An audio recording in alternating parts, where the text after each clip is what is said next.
gente também tem atualmente tramitando no Senado a Política Nacional de Combate ao Suicídio de Crianças e Adolescentes, que entre os objetivos prevê a ampliação das redes de atenção, né, psicológica, o que é fundamental. A gente sabe que atualmente a rede que nós temos de atenção à saúde mental, ela é insuficiente, ela não consegue dar conta, né, da grande demanda que se tem. Então, a gente cada vez mais poder falar, conscientizar a sociedade, fazer de fato essas leis valerem e se efetivarem é algo fundamental para que a gente possa cada vez mais prevenir situações que venham, né, a culminar no suicídio. O Setembro Amarelo é uma campanha nacional de conscientização para prevenir o suicídio.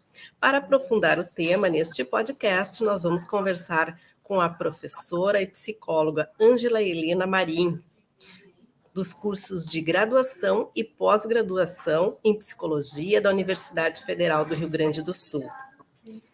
Olá, professora, bem-vinda ao podcast da Durga Sindical. A professora Ângela Helena Marim vai falar para nós mais a respeito desta problemática que atinge, em especial, né, jovens na faixa de 15 a 29 anos. Bem-vinda. Obrigada, Simone. Gostaria de agradecer pela oportunidade de poder falar de uma temática tão relevante nesse mês que faz alusão aí à prevenção ao suicídio, né? Desde 2015, uma campanha assumida, então, pelo governo federal para que a gente possa falar sobre essa temática. Então, sim, de fato, é um fator que tem aí, né, afetado especialmente adolescentes e jovens adultos nessa faixa etária, mas antes até gostaria de contextualizar um pouco mais sobre o suicídio, trazendo alguns dados, alguns números que nos fazem, né, ter maior esclarecimento sobre o quão impactante essa questão tem sido na nossa sociedade. Então, ele tem sido caracterizado, né, como um fenômeno bastante complexo, ele é multifatorial e é influenciado tanto por fatores psicológicos, quanto também biológicos, sociais e culturais. E segundo os dados da própria Organização Mundial da Saúde, são mais de 700 mil pessoas que morrem por ano devido ao suicídio, o que representa 1 a cada 100 mortes que são registradas anualmente. De acordo com a mesma fonte, a OMS, as taxas mundiais de suicídio, embora, né, se tenha registrado aí uma diminuição nos últimos anos, aqui no nosso continente americano, tem aumentado. Então, a gente tem visto esse crescimento, especialmente entre os anos de 2000 e 2019. Né? As taxas aumentaram em torno de 17% nas Américas, enquanto diminuíram em torno de 36% globalmente, o que chama atenção aqui para o nosso contexto, né? Especialmente quando a gente fala de questões também sociais e culturais associadas ao fenômeno. Um outro dado importante, e aí especificamente sobre o nosso país, o Brasil, então acontece uma morte por suicídio a cada 45 minutos, mas para cada uma dessas mortes, tem cerca de 20 tentativas, né? Então, também, quando a gente fala de suicídio, a gente precisa falar sobre as tentativas de suicídio, que nem sempre se efetivam realmente no suicídio em si. Falando dessa nossa faixa, então, etária, né, de adolescentes e jovens adultos, a gente tem que o suicídio é a 4ª causa de morte mais recorrente, ficando atrás apenas dos acidentes no trânsito, da tuberculose e da violência interpessoal. Né? No Brasil, entre 2010 e 2019, a gente teve um aumento bastante importante das taxas de suicídio, em torno de 43%, em todas as faixas etárias, mas principalmente entre os adolescentes. Em 2010, para ser mais, né, específica, foram 606 casos, ou seja, 3,5 mortes a cada 100 mil habitantes. E em 2019, o número, né, saltou para 1.022 óbitos, ou seja, 6,4 suicídios para cada 100 mil adolescentes. E né, tem que chamar a atenção que a gente está falando até 2019 desse momento antes, né, da pandemia, da ocorrência da pandemia. A gente já tem aí algumas evidências de que durante a pandemia esse número se tornou ainda mais expressivo, especialmente, né, devido à intensificação de algumas dificuldades que já eram vivenciadas de alguma forma, mas que se tinha como lidar ou tinham alguns fatores de proteção mais presentes na vida de crianças e adolescentes, como, por exemplo, a escola, né, e outros contextos, porque a intensificação da própria violência intrafamiliar vivenciada por muitas crianças e adolescentes no nosso país, ou até mesmo de sintomas relacionados a quadros de transtornos pré-existentes, eles também se acentuaram na pandemia e podem estar associados a esse maior número de tentativas e também de atos, né, suicidas durante esse período. E um outro aspecto, Simone, e aí já vou trazer, né, porque tem algo de relevância nesses números todos que eu estou trazendo, e por isso que é importante a gente sempre sinalizar que as tentativas de suicídio, o suicídio propriamente dito, ele é uma questão, né, de saúde pública que precisa ser assumida pelos governos para fins de prevenção e promoção, é que cada suicídio que é cometido, ele pode impactar a vida de 6 a 10 pessoas que são mais próximas, né, que convivem mais diretamente com essa pessoa que cometeu o suicídio, mas de até 135 pessoas, se a gente for ampliar, né, também considerando vizinhos, colegas, colegas seja de escola ou colegas de trabalho, enfim.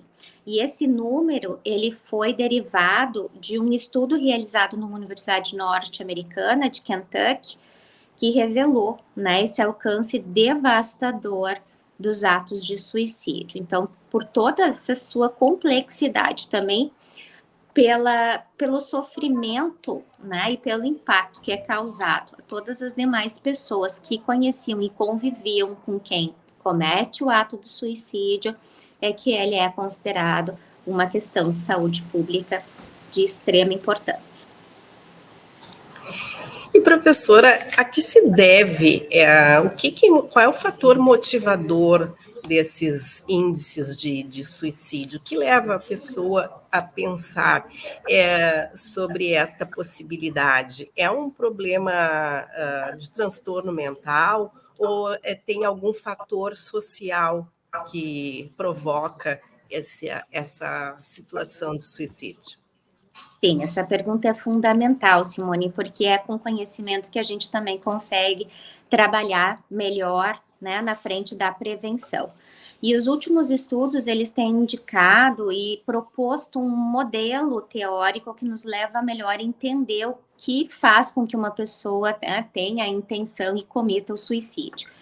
E nesse modelo estão aí contemplados fatores predisponentes, que são tanto de ordem genética quanto biológica e até mesmo traços de personalidade, que reúnem aí uma característica de impulsividade mais proeminente, né, e também relacionado esses aspectos com o histórico familiar dessa pessoa. Mas também temos os fatores de risco que se colocam, né, nesse modelo, como, por exemplo, a presença de transtornos mentais. Então, sim, tem alguns levantamentos que nos indicam que a maioria das pessoas que cometem o suicídio, cerca de 80%, 90%, elas apresentam algum tipo de transtorno em saúde mental, especialmente transtornos de ordem afetiva, com destaque para a depressão e também o transtorno bipolar, tá? Além, né, de outros quadros, como a própria esquizofrenia ou quadros de dependência de álcool e de outras substâncias que muitas vezes se relacionam com, né, os próprios transtornos afetivos e podem ser predisponentes também para a questão do suicídio. Mas nós temos também, junto com a presença dos transtornos mentais, os eventos estressores de vida, então viver situações, né, difíceis, que são mobilizadoras, que nos deixam mais vulneráveis emocionalmente também, é um dos aspectos aqui que precisa ser levado em conta. Assim como a falta de suporte, a falta de vínculo, né? A pessoa não ter com quem contar ou não ter o apoio para que possa ajudar ela a lidar, a enfrentar essas situações de maior estresse e vulnerabilidade.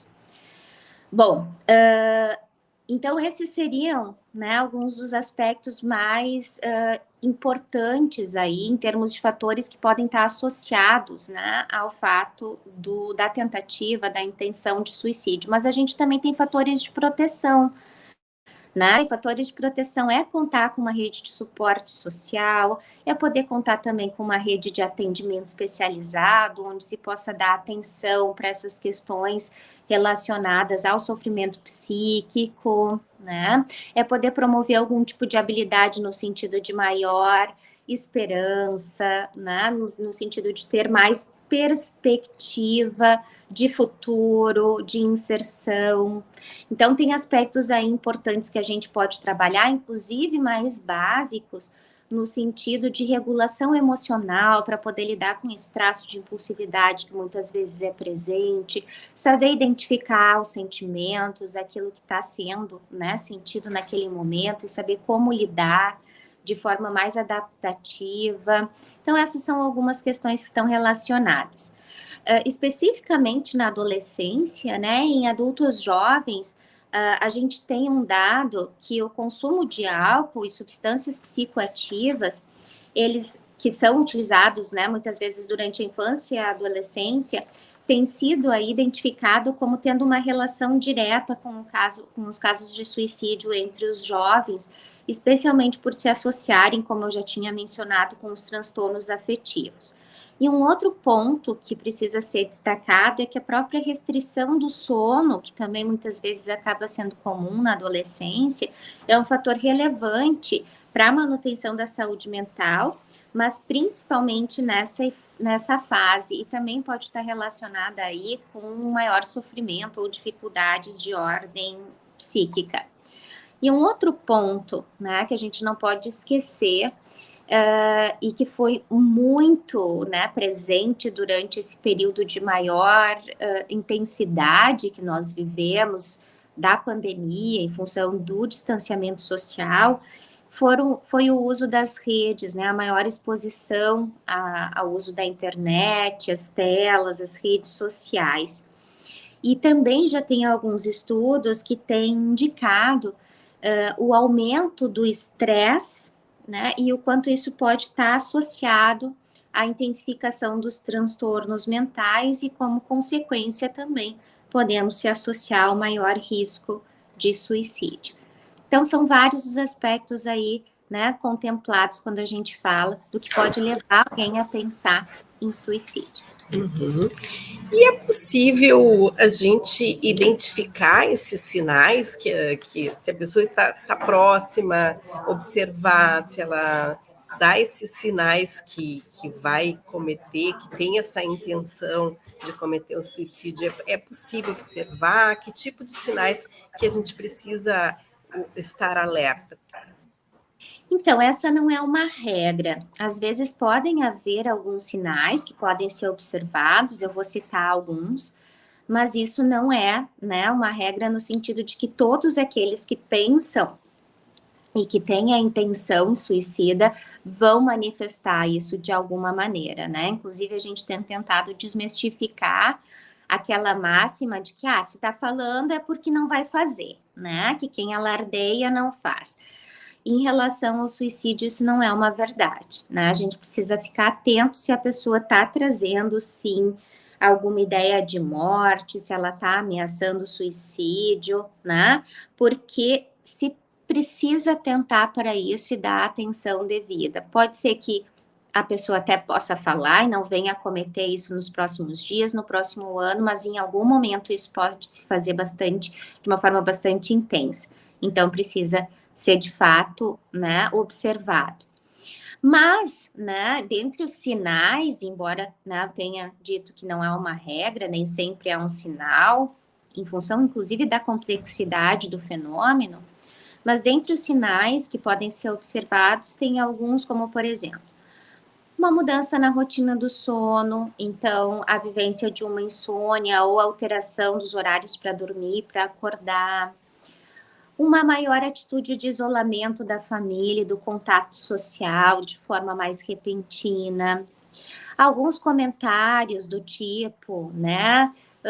Isso não faz mais sentido para mim. Eu acho que tudo ficaria melhor se eu não estivesse aqui. Eu prefiro morrer do que passar por isso. Coisas que remetem, né, a essa ideia da finitude. E também a diminuição do rendimento escolar, né? Claro, esses são aspectos pontuais, e mais uma vez eu destaco, né, da importância da gente poder atentar de uma forma mais global para a mudança de comportamentos que esses jovens, esses adolescentes podem estar manifestando. E claro, dar atenção devida, porque a gente só consegue, né, cuidar se a gente dá espaço para olhar e para falar a respeito. E por isso é que as campanhas de prevenção, elas são tão importantes. Há dados também que nos falam que cerca de 90% dos suicídios, eles podem ser prevenidos, né? Se a gente desse a abordagem correta. Falando, é um dado da própria Organização Mundial de Saúde, o que destaca na importância da gente poder, de fato, falar, olhar, atentar a respeito e não ignorar, achar que é uma bobagem, achar que é só um período, é só um momento de maior fragilidade. Não, é importante a gente poder, sim, saber e falar sobre o que está acontecendo. E os fatores sociais, a gente falou ali sobre essa questão mais psicológica, os transtornos, e os fatores sociais, eles também são bastante influenciadores. Aí teve essa questão da pandemia, né, o uso, né, frequente das redes sociais, e o fator social hoje, na sua opinião, professora, que mais implica nesta motivação para o suicídio, assim, qual seria? Então, difícil a gente falar no que mais implica, né? No que mais está associado, até porque, pela complexidade do fenômeno, isso pode ser, de fato, experienciado de formas diferentes entre as pessoas, né? Dependendo do contexto social e cultural no qual ela está inserida. Mas a gente pode falar de vulnerabilidades que se colocam como bastante estressoras no nosso contexto, né? Por exemplo, separações, distanciamentos, rompimento de vínculos importantes, perdas, lutos, né, que levam a esse processo de entristecimento, decepções com as pessoas, com os amigos, decepções amorosas, a vivência de violências distintas, né, de diversas ordens, se sentir excluído, que é algo bastante presente muitas vezes, né, na vivência da adolescência, excluído de um grupo, de um contexto, uma situação de maior exposição, o que a gente vê, né, nas próprias redes sociais, às vezes, que são divulgadas algumas imagens ou vídeos sem autorização da pessoa que colocam ela exposta de uma maneira, né, íntima e que acaba sendo também vivenciada com bastante sofrimento, humilhações nos casos de bullying e cyberbullying. Enfim, todas essas experiências, elas podem estar associadas à intensificação de sintomas, muitas vezes relacionados, né, a algum tipo de transtorno, ou podem ser desencadeadores de um tipo de sofrimento psíquico e, por isso, relacionadas também às intenções suicidas. A gente tem que destacar que ninguém está imune, né, de sofrer um fator estressor, de se colocar muitas vezes ou de experienciar uma situação estressora e de ter um impacto, sim, psicológico em função disso. Né? O que a gente precisa também é, a partir disso, pensar no quanto é importante a gente poder falar a respeito, né? Assim como a gente fala que sente uma dor de cabeça e não está muito disposto num determinado dia em função dessa dor, da gente ter essa mesma naturalidade, eu diria, para falar que a gente está muito triste num dia, e isso também não me deixa disposta para poder fazer algo ou para poder me envolver em uma atividade em função disso, né? Falar mais a respeito das nossas emoções, dos nossos sentimentos, porque isso nos facilita, faz com que a gente desenvolva a nossa habilidade de reconhecer e aprender a lidar com as nossas emoções. E existe a possibilidade da busca de uma rede de apoio para evitar essas situações de suicídio, professora? Sim, sem dúvida, né? Nós podemos contar com várias iniciativas nesse sentido que funcionam como importantes apoios e suportes sociais. A gente pode citar, inclusive, um, né, dos que é talvez mais conhecido, que é o Centro de Valorização à Vida, CVV, que é também o responsável por essa campanha de prevenção, que é o Setembro Amarelo. E falando especificamente do público de universitários, né, que está compreendido aí nessa faixa que acaba sendo bastante acometida pelos índices de suicídio, que são os jovens adultos, né, dos 15 aos 29 anos, a gente vai ter também vários estudos que já nos sinalizam que uma das formas, né, que mais ajuda os universitários a darem conta, a lidarem com as dificuldades de ordem emocional que são presentes no momento, né, da faculdade, dessa inserção no âmbito acadêmico, é o estabelecimento de rede de apoio, né? Então, poder aí fomentar grupos, situações em que há interação com outros universitários, com outras pessoas que estão numa condição semelhante, tem sido indicado como bastante efetivo para poder, né, auxiliar no enfrentamento das dificuldades. E nessa etapa, especificamente da inserção nas universidades, existem uma série de estressores que podem acentuar aí o sofrimento psíquico e também, né, fomentar as ideações e tentativas de suicídio. A gente pode citar algumas, como, por exemplo, né, há uma diferença bastante importante na forma de funcionamento das universidades em relação aos outros níveis de ensino, aos quais se estava mais habituado, né, o ensino fundamental e ensino médio. Então, uma dinâmica onde se fomenta mais autonomia, onde se muda, né, a relação professor-aluno. Então, esse já é um impacto importante aí que pode estar associado a esse sofrimento. Além, né, de uma carga horária maior, muitas vezes, de atividades a serem exercidas, de um excesso de informações, né, que precisam também ser aí acomodadas, elaboradas por esse estudante, por dúvidas e muitas vezes alguma angústia associada à escolha do caminho profissional, a profissão que se vai exercer no futuro. A própria questão da vivência de problemas interpessoais também pode estar associada nesse momento, seja com pessoas dentro do próprio âmbito acadêmico ou fora. Problemas de ordem mais pessoal, que nós já até comentamos aqui, como privação de sono para dar conta das demandas de atividade, ou até mesmo problemas de ordem financeira, né, para conseguir também se sustentar, se manter na faculdade, são aspectos aí relacionados a essa intensificação, digamos assim, né, de estressores que podem estar ameaçando a saúde psíquica dos universitários.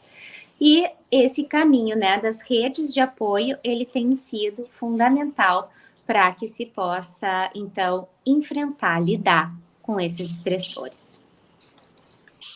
Então, dentro das universidades, hoje existe essa rede de apoio, professora, assim, na sua experiência dentro da URGS, por exemplo? Então, existe sim. A gente tem aqui na URGS, né, a Pró-Reitoria de Assuntos Estudantis, que tem aí dado conta de várias iniciativas no sentido de prestar apoio, atendimento, tanto em termos de assistência social, quanto psicológica, e até mesmo de assuntos acadêmicos.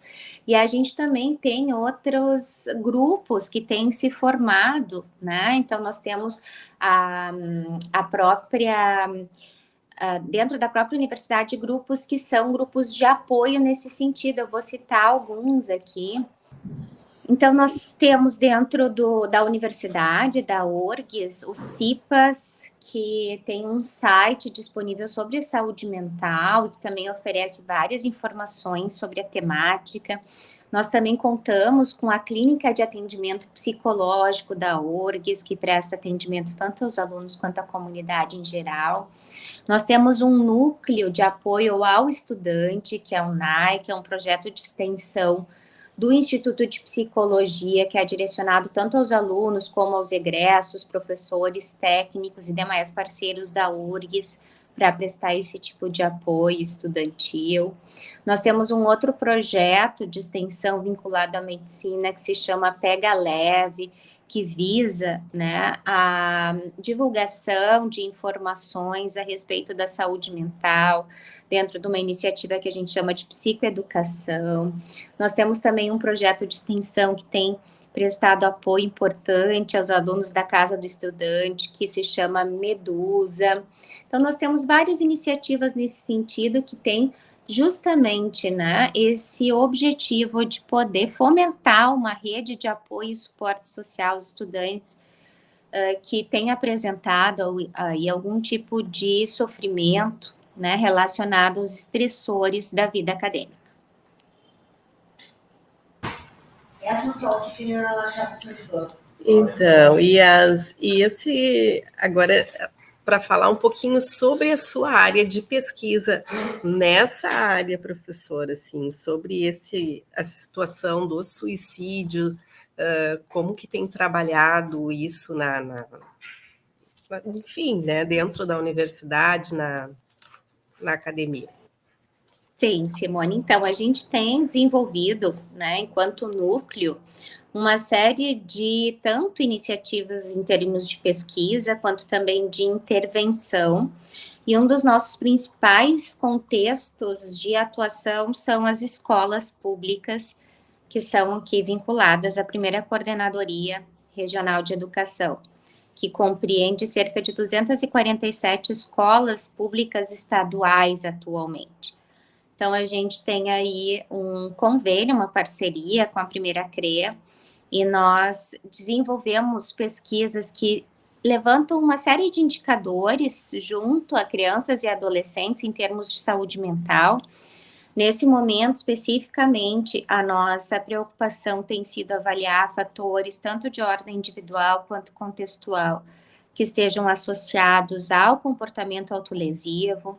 A gente tem aí um número também bastante expressivo e um aumento desse comportamento, né, que é de se autoagredir, que pode ser se cortar, se bater, né, se morder, se beliscar, enfim, a gente tem vários exemplos, e tem sido feita uma diferenciação. A gente pode ter comportamentos autolesivos sem intenção de morte, que são os comportamentos autolesivos sem intenção suicida, e nós temos aqueles comportamentos autolesivos, então, que já são mais graves, né, mais intensos, e que esses sim acabam sendo um importante sinalizador, né, de uma intenção suicida. Então, tem uma relação importante aí entre esses dois comportamentos.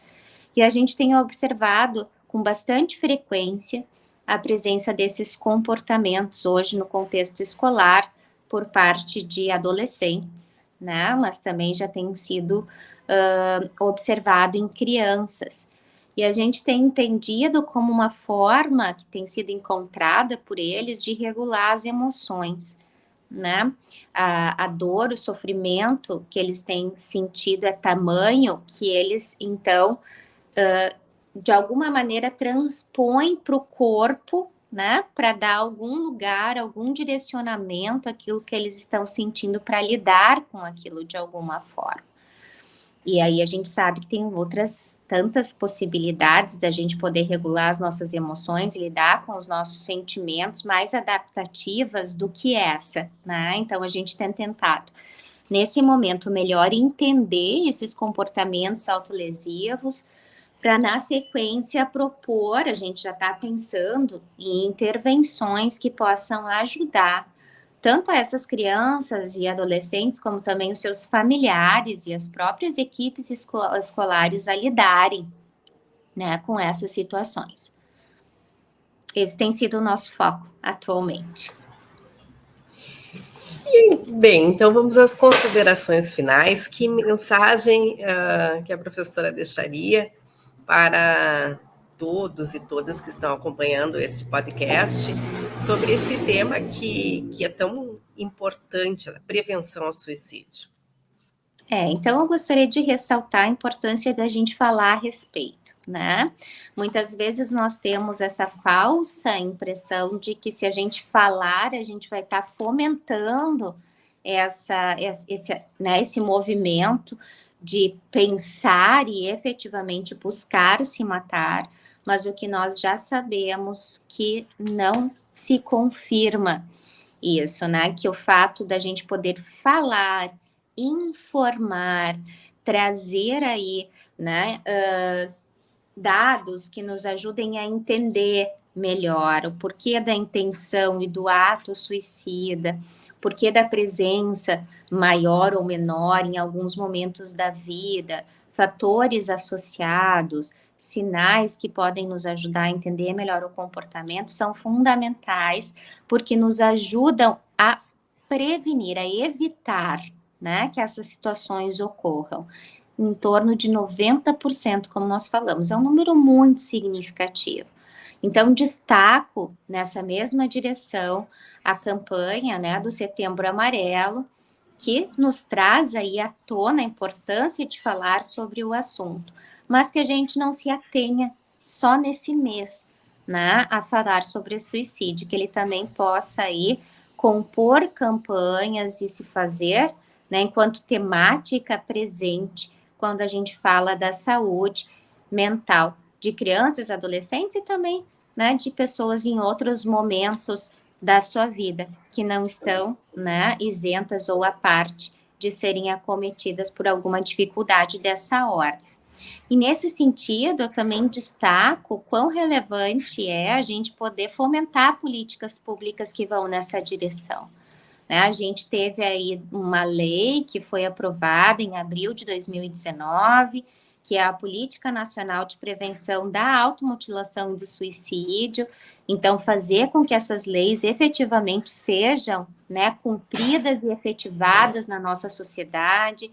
A gente também tem atualmente tramitando no Senado a Política Nacional de Combate ao Suicídio de Crianças e Adolescentes, que entre os objetivos prevê a ampliação das redes de atenção, né, psicológica, o que é fundamental. A gente sabe que atualmente a rede que nós temos de atenção à saúde mental, ela é insuficiente, ela não consegue dar conta, né, da grande demanda que se tem.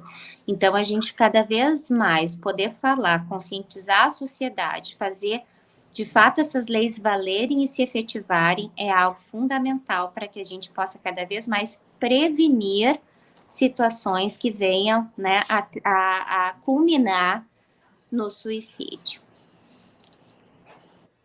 Professora, muito obrigada pela entrevista e a Durg Sindical fica de portas abertas sempre para lhe ouvir em outras oportunidades aqui no nosso podcast.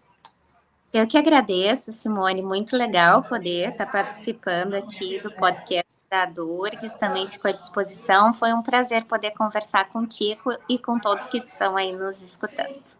Obrigada.